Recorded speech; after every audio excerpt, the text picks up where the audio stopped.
Matter in Our Surroundings Part 1 Greek Theory on Matter. During the Greek times, scientific inquiry was at its peak with curious minds studying our Earth. One such man was born in 492 BC. I am sure you will enjoy studying about him. His name was Empedocles, and he did some serious studies and proposed many theories. But the most important theory is the theory of the four elements. What elements are we talking about here? Do you know the names of the four most powerful elements? Fire, of course. What next? Water?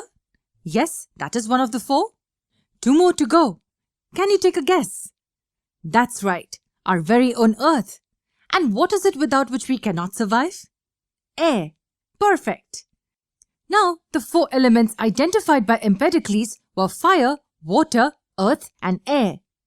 He did not call them elements, but he referred to them as roots.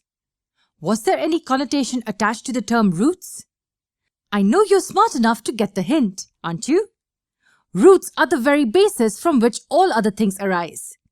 Empedocles believed that different combinations of these four elements will give rise to different things. We know air contains vapor and earth contains moisture as well, and water has gases dissolved in it. Look around you.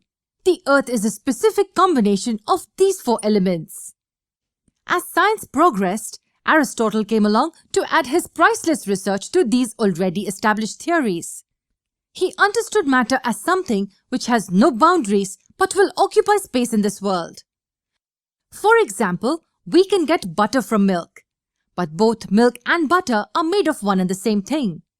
What went in as milk came out as butter after being churned.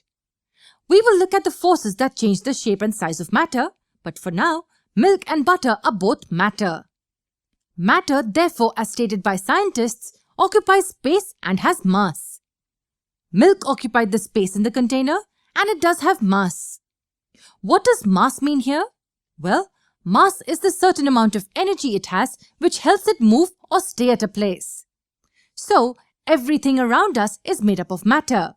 The water we drink, the air we breathe, the food we eat, or the clothes we wear. Both living and non-living things are made up of matter.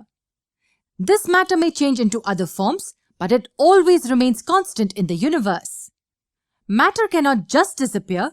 It will always be present, but in some new form. You must also know that the ancient philosophers in India too studied the earth. They proposed a theory of the Panchatattva which was almost similar to the Empedocles theory of the four elements. Indian philosophers, however, added a fifth element to the four elements of the Greeks. Do you know what the fifth element was?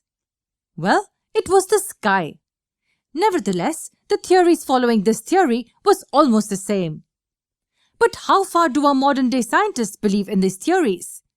It may surprise you to know, scientists find these theories infallible. Based on the chemical and physical properties, scientists study matter in great detail. Keep watching to learn more.